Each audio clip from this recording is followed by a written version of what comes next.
I'm at Chessington Wild Adventures to count up some secrets of the park and some interesting facts and hacks you might not have known about Britain's wildest adventure.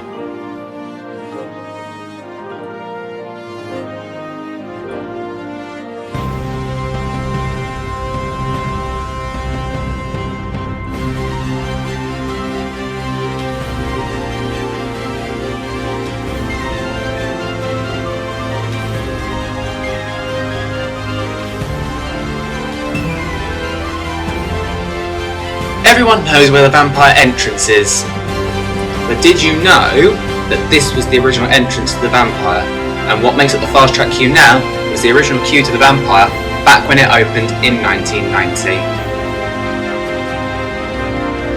If you've ever been on the vampire, but at the bottom of the second lift hill you'll have noticed a figure on a horse. It wasn't always there, it used to be the centrepiece of a ride called Rodeo, but we'll get onto that later.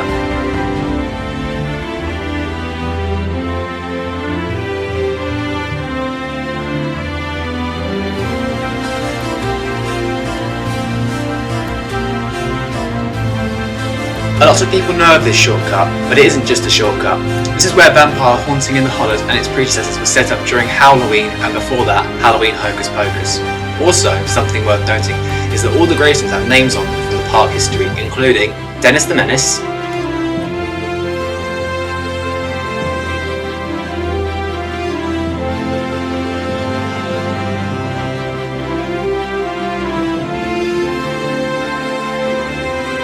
Professor Burp,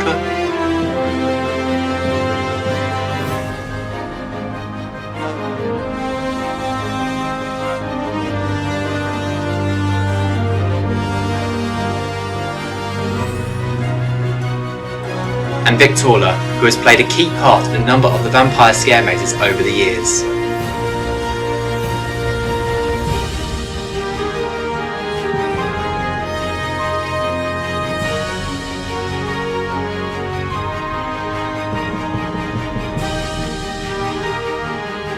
There is quite a bit about Bubbleworks. Before 2006, it was Professor Burke's Bubbleworks, a fizzy pop factory. It was supposed to be a Transylvanian brewery, but this was scrapped as it wasn't very family oriented. During the retheme in 2006, the outside was painted red, but due to some fire damage in 2013 from the Creaky Cafe, the entire facade had to be repaired, and it was then that it acquired the blue colour that many know and love. Also, the ride opened in 1990 with Vampire, but the opening of Vampire, being one of Europe's first inverted coasters, overshadowed Professor Burke's Bubbleworks so much that it was advertised as new for the 1991 season 2. During the 2012 retheme of Toy Town into Africa, the flying jumbos were removed from the centre of the area to make way for the Madagascar Theatre. It made its way to an unused bit of land behind Ramesses Revenge, being marketed as part of the Forbidden Kingdom for a year before transferring to the Safari area upon its opening in 2013. The jumbos are obviously grey now, but when they were part of Toy Town, they were actually a very vibrant pink. While we're here, I should also point out that this bit of land was once used for a ride called Rodeo. It was a husk breakdance ride and was at the park from 1989 until 2007. It was situated in Circus World, near where Wild Asia is now, from 1989 until 1994, and was called the Juggler. Only when it moved to its final home behind Ramesses Revenge did it acquire the name Rodeo. Rodeo was, however, standing but not operating from 2004. As mentioned earlier, the centrepiece found its way to the bottom of the Vampire's second lift hill. There will be a Lost Rise of Chessington video on this coming out sometime in the near future. We all know about Scorpion Express. It is the headline attraction of the park and easily one of the busiest and best themed rides Merlin have ever opened or operated at any of their theme parks. But did you know it replaced a ride called the Runaway Train? This is the only bit of the queue and theming of the ride that was left, probably because it didn't get in the way. The Runaway Train queue took you over what is now the beginning of the Scorpion Express queue, but back then it was just a path towards the children's zoo. The queue then went into a square building, which you walked round and down 3 flights of steps until you joined the queue just under the track of the first helix. The only bit of the Runaway Train that remains is the track and train, otherwise it was all replaced during the 2012 to 2014 retheme.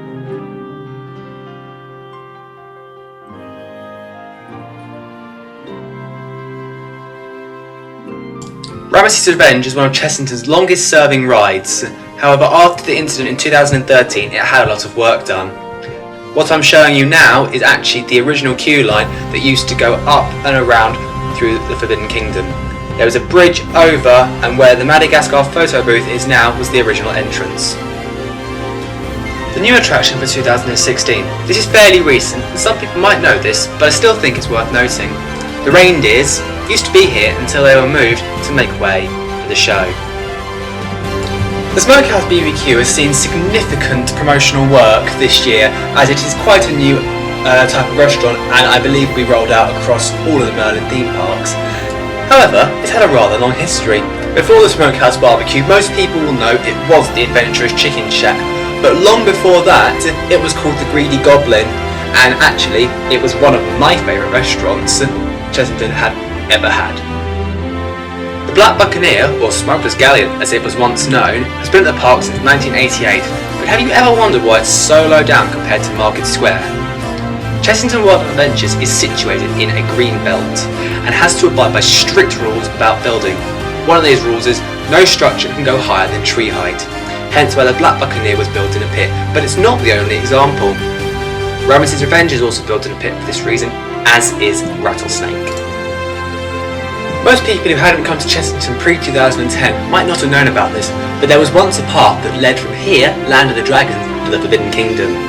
It was closed sometime around 2010. I don't know why they did, as it would really help park throughput and capacity. Talking of Toon Blaster, Toon Blaster has a rather decorated history. It has been at the park since the beginning, back in 1987. Back then, it was Fifth Dimension. It was the first ride to be removed from Chessington and was rethemed into Terra 2 for 1994. This was how it stayed until 2002 when it became Toon Blaster, but it was a little different to how you see it now.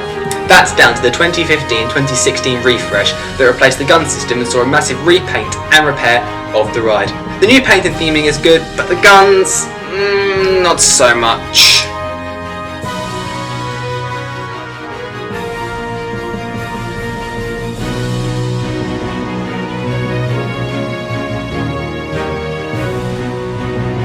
Everyone knows about Dragon Falls, another original ride of Chessington, all the way back in 1987. It was called Dragon River then, renamed to Dragon Falls for 1999. But do you remember before 2013 there were two giant head statues on either side of the final drop of Dragon Falls?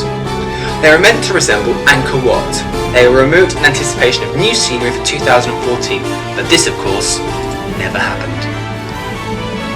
Wild Asia. This area probably warrants a full video dedicated to it, having had a long history as Beano Land from 2000 to 2009. Jungle Bus was once called Bash Street Bus and was located over on the far side of the Cobra site, away from where the station now is. Actually, talking of Cobra,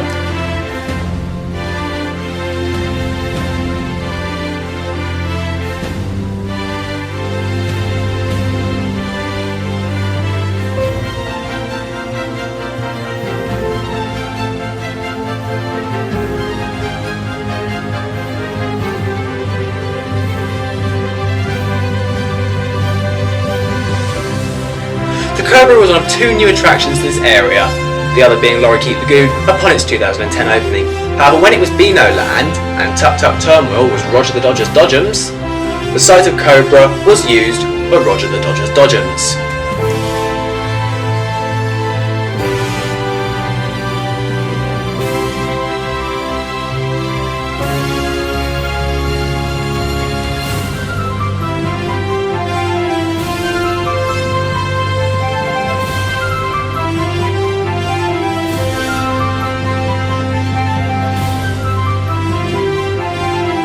Now, the Temple of Mayhem was once called Dennis's Madhouse, and the premise of the attraction it was the same as it is today, it's themed differently.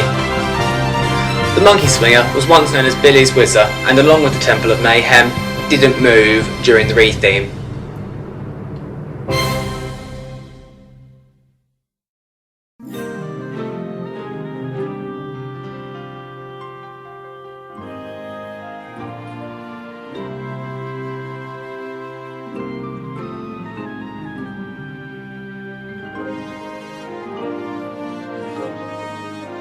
As we move on to Tuk Tuk Turmoil, it was once called Roger the Dodger's Dodgems, as I mentioned before. It moved from the site of what is now Cobra to the old site of a water play area.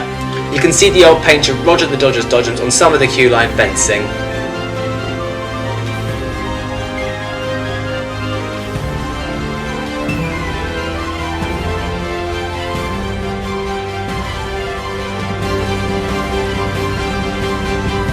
Beano Land was closed on the 20th of September 2009 with a huge custard pie fight, not too dissimilar from the stuff done on the Dennis the Menace shows. We all know about Amazoo. It was such a different addition to the park back in 2014, but did you know that it was once the site of the Monkey and Bird Garden? There were many plans to expand the area, even turning it into Monkey Kingdom was considered. But eventually, Amazoo won out. There is also a connection to the Azteca Hotel.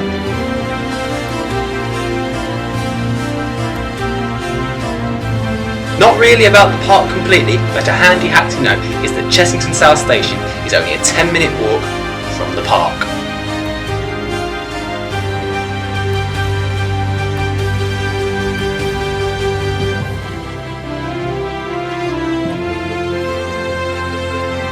I suppose it is fitting that I saved the best until last.